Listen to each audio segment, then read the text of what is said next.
Après les inondations de 2007 et les émeutes de la faim de 2008, à la demande des comités villageois de développement des 3 provinces de la région centre-nord du Burkina Faso, SOS-Sahel a mis en place un vaste programme de lutte contre l'insécurité alimentaire dans cette région.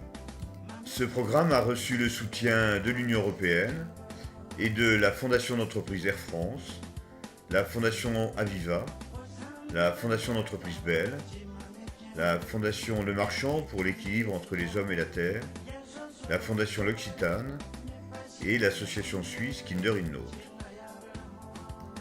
Pendant 22 mois, de décembre 2010 à octobre 2011, les équipes de SOS Sahel, avec l'appui des services techniques déconcentrés de l'État, ont mis en œuvre ce programme qui doit bénéficier à 60 000 producteurs et productrices agricoles vivant actuellement au-dessous du seuil de pauvreté, aux 5 400 élèves des écoles où sont implantés les jardins scolaires, à 4 400 enfants et femmes enceintes malnutries, et au final, sur le long terme, à 1,5 million d'habitants.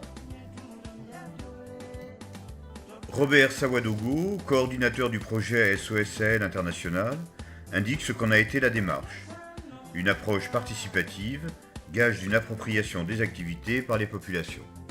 Pour l'ensemble des 7 volets, on a adopté une démarche de planification participative avec un diagnostic avec les différents services techniques, puis des rencontres plus élargies avec les responsables administratifs, les différentes autorités, les représentants des communautés avec les CVD, les conseils villageois de développement, chargés de conduire les activités de développement au niveau de chaque village.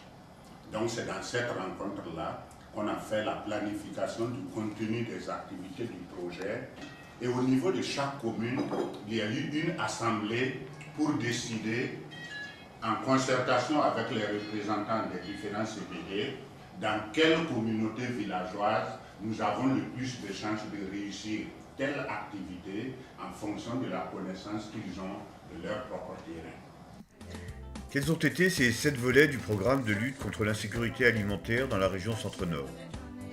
3 volets concernaient tout d'abord l'amélioration de la production agricole, la fertilisation des terres, l'accès aux intrants agro-pastoraux et la diversification des cultures irriguées.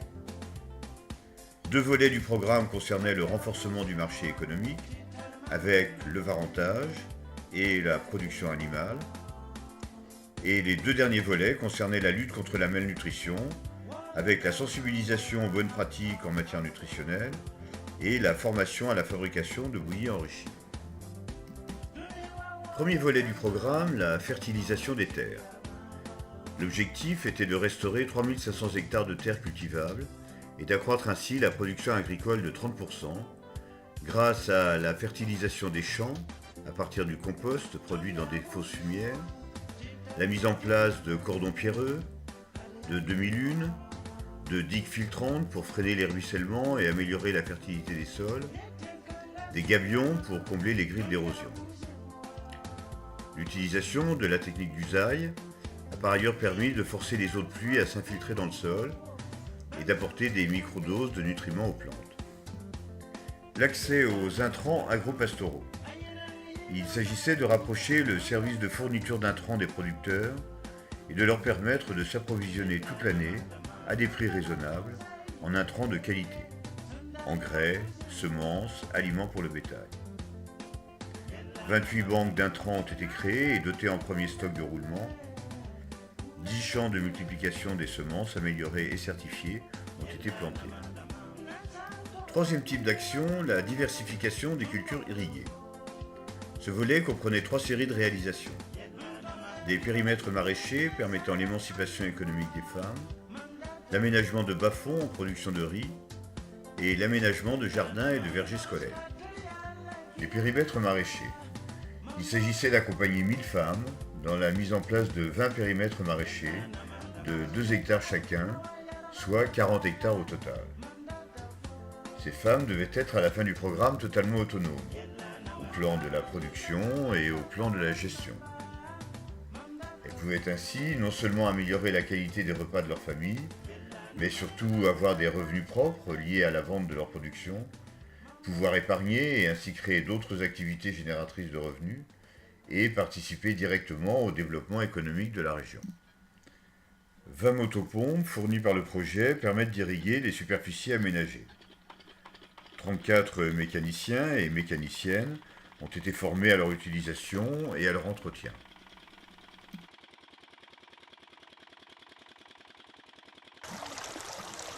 Au milieu de chaque périmètre, un bassin de refoulement permet l'irrigation des parcelles individuelles des femmes par le principe gravitaire.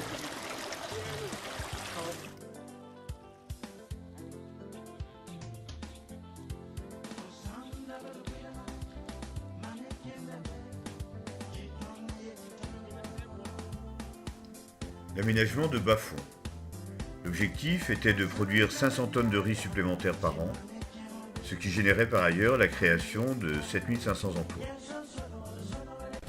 Autre zone de culture, les jardins et vergers scolaires. Dans 20 écoles de la région sont désormais produits des céréales, des légumes et des fruits qui alimentent les cantines de ces établissements. Ce sont 5400 enfants des 3 provinces de la région Centre-Nord qui bénéficient de cette création. Les céréales, sorgho, maïs, arachides, mil, niébé, sésame sont récoltés en septembre, à la fin de la saison des pluies. L'ensemencement ou le repiquage des légumes, que font les enfants aidés par les associations de parents et les enseignants, a lieu en décembre et janvier. Fruits et légumes sont récoltés au printemps.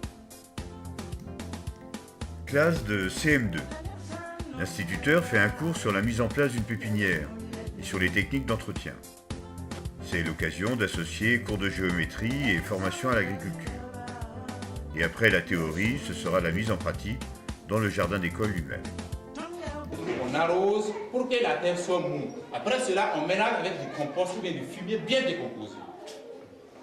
Bien. Après cela, on trace des traits et on ferme notre trait là, le petit trou là, et on commence à arroser. Et voilà notre pépinière. On a déjà choisi la surface rectangulaire et qui mesure 7 à 8 mètres que on a préparé.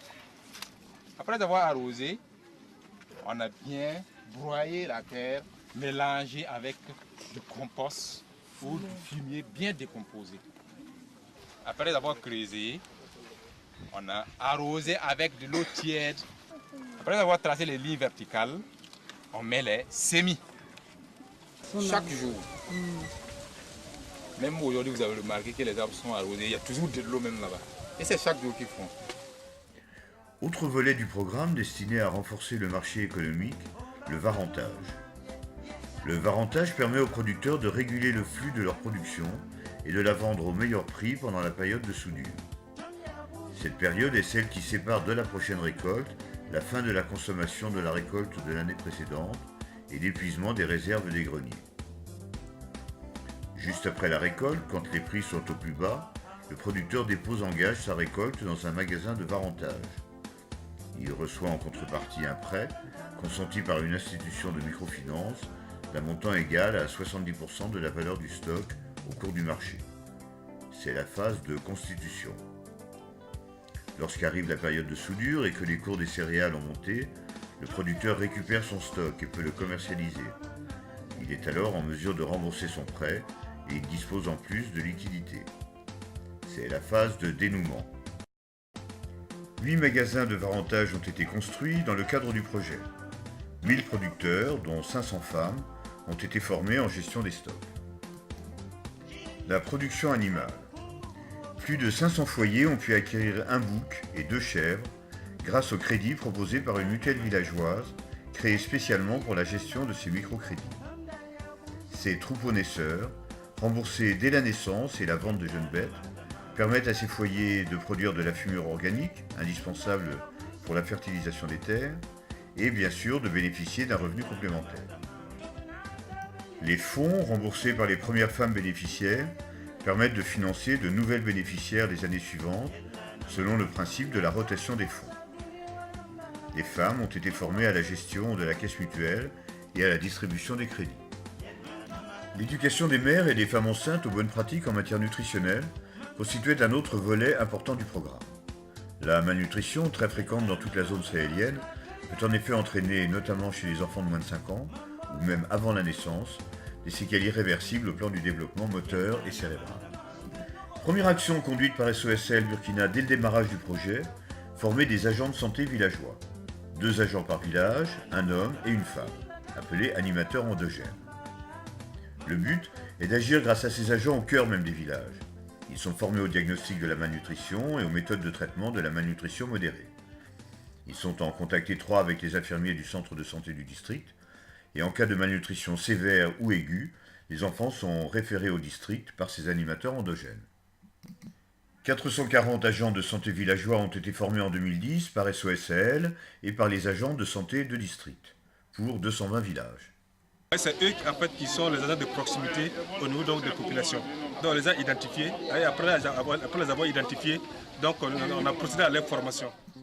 2 approches complémentaires ont été mises en pratique dans les villages pour sensibiliser et pour informer les populations sur les bonnes pratiques en matière de nutrition. L'utilisation d'outils pédagogiques, des fiches adaptées aux populations analphabètes et le théâtre forum. Tout d'abord, les fiches pédagogiques destinées aux femmes enceintes et allaitantes.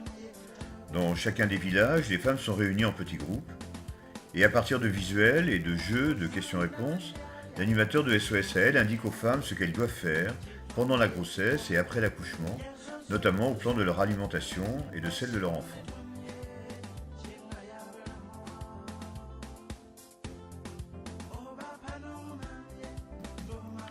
Le théâtre forum est un autre moyen de faire passer des messages aux populations des villages.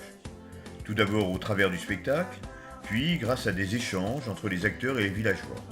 C'est ce qu'on appelle le forum.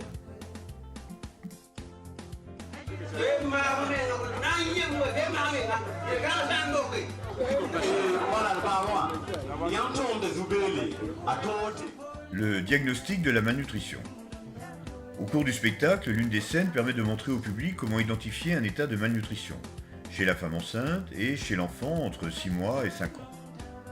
L'acteur, qui joue le rôle de l'animateur de SOSL, explique comment lire le résultat de la mesure du périmètre brachial, qui comprend 3 zones.